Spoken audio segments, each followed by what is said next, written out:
Welcome to a special edition of the Wood Couture Podcast, recording live at the one and only Kerten Hospitality Give Back to the Community events here in Dubai. I'm in the company of three of the best people in the industry. Starting on my left, the one and only celebrity chef, Chef Eman. Hi. Super beautiful. Hello. Followed by the queen of the castle, which is Marloes, the CEO of Kerten Hospitality. Last but not least, the guy that makes it happen, what we call Antony, the chief of the experience. So, welcome to the show, gentlemen and ladies. Thank you, Filippo. It's been an absolute pleasure. This is a totally unplugged event, and so they speak from their hearts. And I have my notes, not because it's scripted, because I'm getting old. And I'm going to start with Chef Eman, because we know she has a tough task. She's cooking for 50 of the best people in the industry here tonight at the Give Back to the Community events of Kerten Hospitality. So, Chef Eman, I couldn't wait to ask you this question. You know, you are creating an amazing profile. You're already a celebrity. Huge amount of followers. You know, I mean, it's very well known from Saudi Arabia. Yeah. So you lead in the world of the female entrepreneur. And I know you've got something in your bucket list. You're launching a gelato. Yes. A gelato experience, let's call it, you know, that will take you all over the world. Hopefully, yes. Take me through this. Tell us a bit more. Oh, we're launching this amazing gelato store called Nakhati. It's coming soon, inshallah, within the next 2 weeks or 3 weeks in the beginning of June. It's very exciting. It's all about making gelato for us adults people. So no more gelato store for kids. It's all about ESG. It's all about women empowerment, supporting each other. If I'm going to talk about Nakhati, I'm gonna say it's just this big hug. It's literally, this is the way that I see it. It's like big hug, because from my perspective, it's like this. When we hug each another, it's like a complete circle. So we are trying to become this complete circle to the community, to the environment, to other women. So this is how I see Nakhati. And we have those exciting flavors. So we're trying to support local. We are trying to do I'm just thinking of the flavors, and I just remember the ma'moud that we're doing today. So it has this spices and flavors. It's very enriching, and it's very nostalgic for you as an adult to eat it and go back and remember your memories and feel like, oh, I went back to me as a childhood. How did you get the idea of starting with gelato? Where you all started?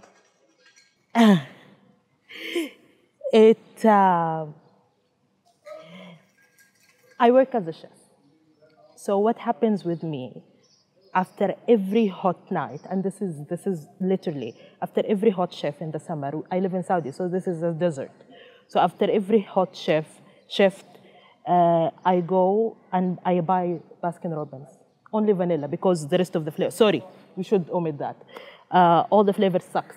So I only get vanilla. And this is what I get, and just to cool off and go to bed. So this is my dinner. I get Baskin Robbins for dinner every night. And now if you go and check my fridge, there is a vanilla Baskin Robbins. Literally, this is what I have for dinner. Okay. So I thought, why we don't have this sophisticated, adult, nostalgic gelato? We don't have it. You as an adult today, if you want to eat gelato, you have to go to some store that is not designed for you. It does not deliver your need. So we have Nakhati for you. What Nakhati means? My flavor, your flavor. Wow, Yes. that's incredible. And it will be your flavor when we reach your country.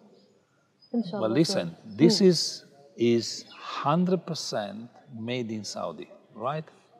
Or born in Saudi? Born in Saudi, supported by the war. Amazing. Yeah.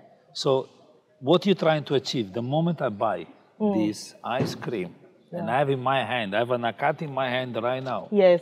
The moment I I tackle my ice cream, Yes. what kind of emotion would I feel? Pure joy. 100% guaranteed. 100% guaranteed pure joy. And it's like, oh, I'm here. I got it. Crazy that a Saudi woman is selling gelato to an Italian guy, no? Man, Are you sold? honestly, Yeah. if you now give me I can't wait. I have to go together. My mouth is watering. Look, your country is going through tremendous growth. Yeah. You know, beyond people's dreams. You know, what is happening is It's crazy. phenomenal. Yeah, it's just. You know, and you know, it's incredible what is happening also for, you know, female in general. You know, it is amazing. I mean, we're here talking about a celebrity chef from Saudi Arabia. This is the beauty of this conversation. In Dubai. Yeah. Taking over the world of TikTok, taking over the world of social media. So it's incredible. It is. You know, I mean, it's, you know, all this 15 years ago, it was in the bucket of somebody, right? Today is live. It's happening. It is. You know, where do you see the Saudi food industry going in the next 5 to 10 years? We're definitely going to see lots of Michelin stars coming towards Saudi, and we're going to see a lot of upscaling in the industry, and we're going to see Saudi food going out of the world. So you're gonna see Saudi flavors more into Europe, more into US, in franchises. So Saudi is not as shy when it comes to culinary, and you're gonna see Saudi talents, as you are saying, a Saudi chef in Dubai. When I started my career, my mom wouldn't tell my aunts that I work in kitchens. She was that ashamed. Yeah, she was saying Eman doesn't have a job. So this is when I started. But now she's like, oh, my daughter, she has this job and she works there and there. And this is the tremendous change in the people mentality, and also not in the attitude of the country itself when it comes, because we see we have the scholarship, we have the government support, the government is supporting now the young chefs, and we are seeing this amazing change in the quality of food and also in the quality of produce. We're seeing lots of focus on local products, and we're gonna see lots of more of this coming in the next upcoming years. So for all those female entrepreneurs that are watching us right now, Hi. what is the best piece of advice you can give them on how to realize their dreams?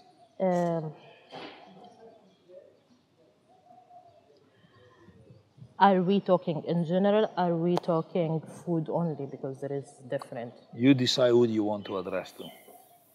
People like you, people that have dreams. Okay. So there is two things I'm gonna say. Just don't be shy with your knowledge. If you have it or if you don't have it, just share. Don't work alone. Have a higher purpose, because this is what will keep you going when you are down, when you don't have money, or if you have enough money and you reach some level of success. This is what really will keep you going. And follow your mind, but mainly follow your heart, because I believe us as females, we have great mentalities, but we have our feelings, and they always lead us to the right path. So if you manage to get those three right in place, you will get to amazing great places. And by the way, I tell you one thing. If you're not thought about it, I'm happy to support you. Yeah. You are the very first, not only beautiful female chef, but you're the very first chef that wear a tie. And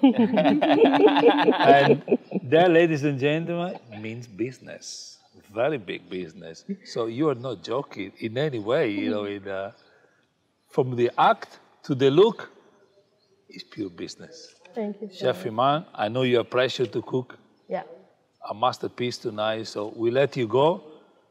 I'm afraid of that because I wish you could stay here more, but thank you very much. Thank you so we much. see you soon. I had amazing time. Thank amazing you. conversation. Thank you Hopefully very you much. like the gelato and you like the food. Oh, you bet. I'm coming checking you, Nakhati. You bet. Thank you so much. Welcome back to the podcast, recording live at the special events, the Giving Back to the Community event by Kerten Hospitality. As you could see with Chef Eman, Kerten Hospitality, not only they do supreme different things, but they choose the right people. All the time, there is no doubts. And we're going to hear how they choose the story, the place, the brand, everything. And to do that, we have the master himself, Antony, Chief Experience Officer, which is incredible. And the theme of tonight is giving back to the community. So the word community is very important for Kerten Hospitality. And building a community, as you told me before in our conversation, start with building the story.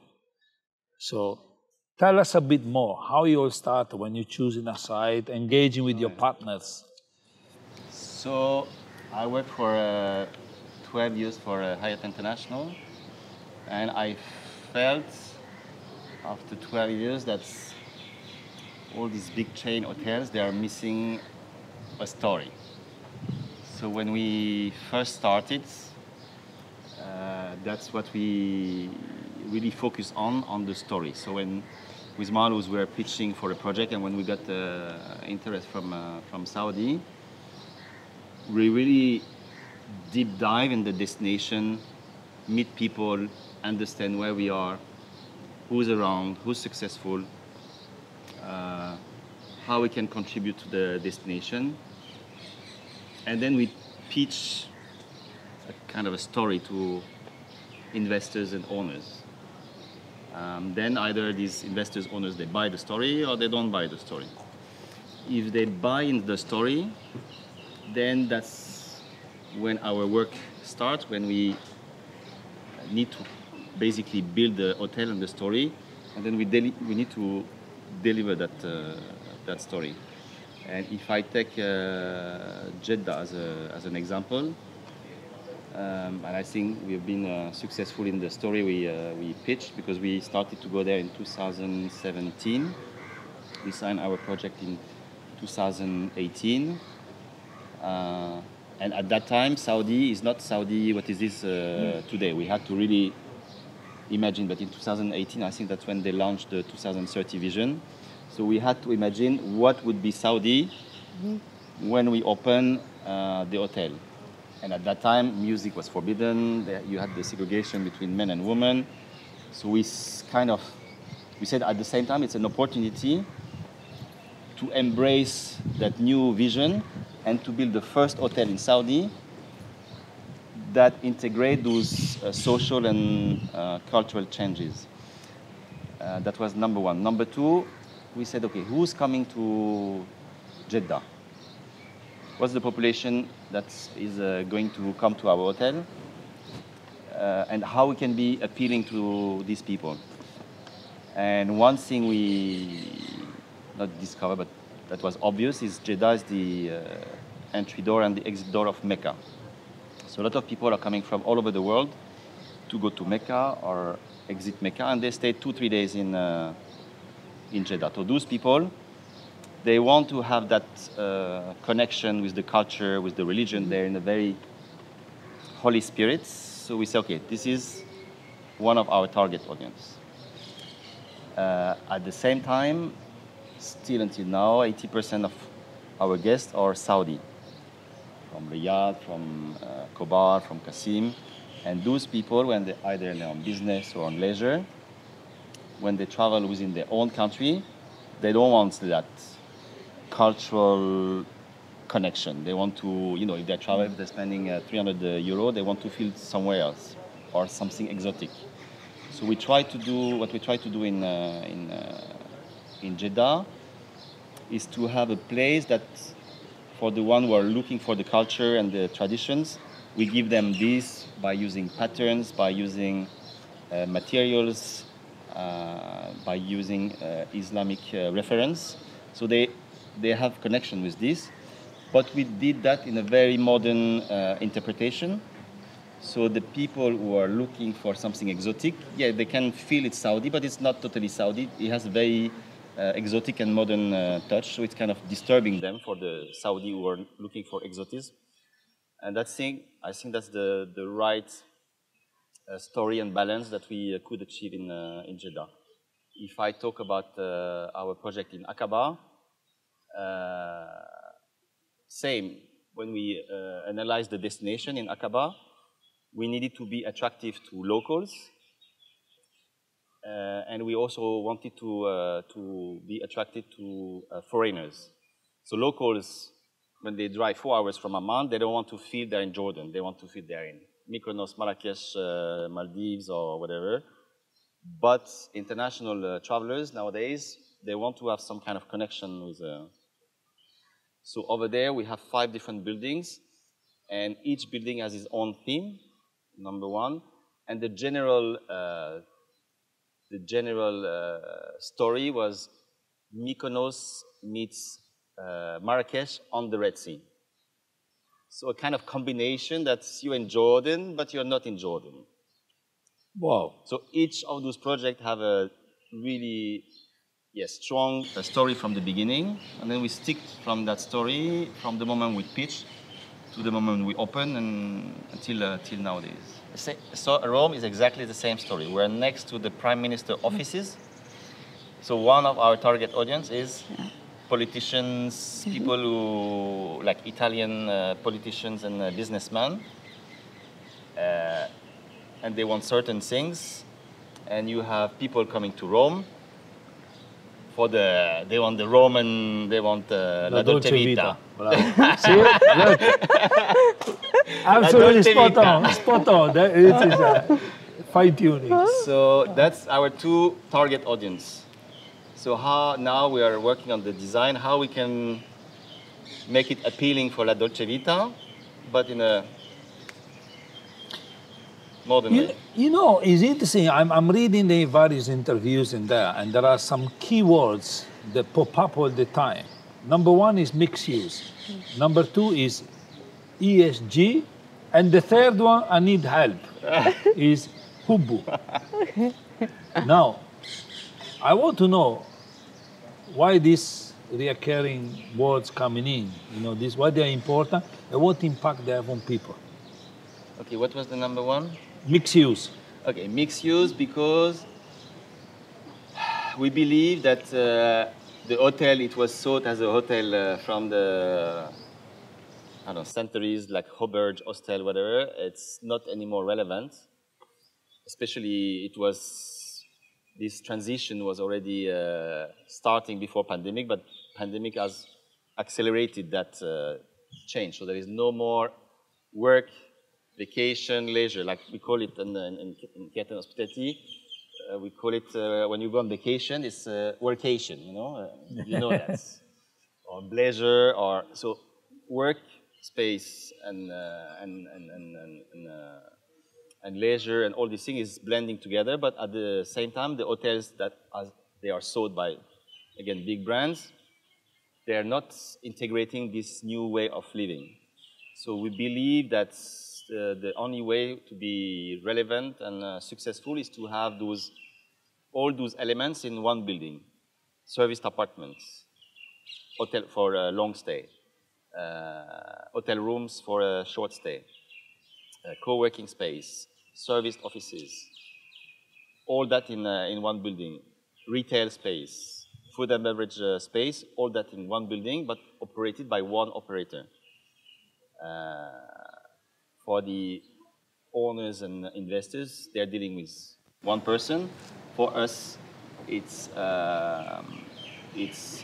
enabled us to have one experience, one vibe, and also in terms of costs, you can you can split costs with marketing staff, the person who is doing your check-in for your co-working space, the same person who's doing the check-in for the serviced apartment, for the rooms. So in terms of cost, it's super effective. In terms of guest experience, you have a unified experience. So we believe that's the new way hotels should operate. Hospitality operators should envision their buildings having this holistic and ecosystem because the service apartments are feeding the offices are feeding the retail and the F&B. So we see it as a healthy ecosystem. But just to add to this, is what we're looking at is the neighborhoods. So it's the one united experience, but without necessarily all of these being our brands. So we have a portfolio of brands. If they fit, we'll put them in. If they don't fit, we'll look for other brands. So it's almost the doll in the doll. But making sure, because when real estate talks about mixed use, they talk about these components in a building, but they never connect. And so we went even further and said, we actually developed an application we're launching in June where you're connecting the neighborhood. And so we're saying it's not just the building, but we look 100 meters further and say, what are the concepts around? What is the offering? We don't need to offer another coffee concept in Rome. There's the most amazing coffee available, right? But how do you bring that into the property? And so instead of saying, we need to add another bistro or another Italian or another burger place or another whatever, we just look at who's the target audience, what are the facilities that they need. If you are there for long stay or short stay, you're working, one needs a laundry close by, the other one needs different F&B every day, and the other one just needs an experience. But what we say is we're almost the curators of that. And so we like to collaborate. We're not the guys that say it's our space and therefore, we cannot do. We're not saying that, okay, these are the walls and whatever happens outside, that has nothing to do with us. We're saying we're here in the neighborhood. When you have an office somewhere, how do you know where the laundry is, right? You wouldn't. You would just go to one of these big applications and somebody drives 30, 40 minutes and then they come. Where when you do it local, maybe the little guy or little woman on the corner could be a great provider. And so you create that holistic ecosystem that you bring together with the operating system without making it complicated, without having to check everything, because the processes are really built around this philosophy. Let me ask you a very tough question. Oh la la. This is a very tough question. Let me jump to the pool. Because hands on my heart, I was one of the first people to give very hard time to Marloes when she came and pitched the concept to the global community, right? And now thinking it and testing it and try the product and the experience, I can comfortably say she did exactly what she promised. So I have to take her back, so big brownie points. But do you think that, again, it all started like that, it was already in the plan? Or because community building from social media to everything is so important now, then naturally you jump on the wave, the momentum have helped you, or, the vision was clear from the very beginning? Maybe it's a question for you, I guess. No, he was there. Antony was there always. What do you think, Antony? I didn't really get your question, Filippo. Yeah, it's very difficult to challenge. It's difficult to challenge these guys. You can't challenge these guys. They are so perfect. I will start and then I give it over to you. Okay. We started, and I've always said this, and I was always challenged on it because we could see a change happen. So we never started to say we will disrupt the industry. We are the great innovators. We just said we can see change happening. People are asking and demanding something different from a guest, but also from an owner's perspective. And we didn't have the feeling that they were listened to or there was a product being developed. So I would say we've really developed the product to fit that. And I would say social media is quite critical. So when you look at today, right, we don't have channels that are doing so well and so amazing and so everything, right? It's our LinkedIn has become one of the key engines for everything that we're doing, right? And so that whole thing has been building. We never sold perfection. We have this perfect brand, but we sold this vision and direction. You know what is remarkable, and this is going to be a question for you, is that having heard all this, it's Antony, Chef Eman, and many other comments, you prove the point. You made it happen together with your team. But not only you made it happen, you chose the right people. You got the right concept. You're doing the right things. Okay, this is the difference between tell and do is massive. But everybody, I don't think there is no one out there that can object. The Kerten Hospitality are doing it rather than saying it. So in the good old fashion, you put the money where the mouth is, 100%. So you as a leader of this group, how proud does it make you feel? And I think it's, when you look today, we look really at a product that it's coming to life. And so that's also what the part I loved with the team talking. It's not scripted, we haven't prepared, we haven't said you cannot say, you should say. And it's incredible when I hear the team talk today in different occasions. It's holistic, it's together, it's united. I would say it's something that I could not have even hoped for. To see where we are today, it's really come and people have believed in us, supported us, bought into it, and now really want to kind of live it on. It's incredible. I remember one of the first few times that you came and presented large audiences and saying mixed use, technology, all these things. And, and again, I'm the guilty one because I thought mixed use, really? We were struggling to get normal hotel with big brands making money. And you came with shaking the tree, taking the industry and just, let me shake you up, guys. Let me just give you a good laundry effect, boom, boom. And you delivered. And guess what? And now there were people that would, at that time, we got a good 10, 12 years ago, they would have not put a female entrepreneur doing that. And you did it. So that's even incredible because you have a very strong message. Why are women different?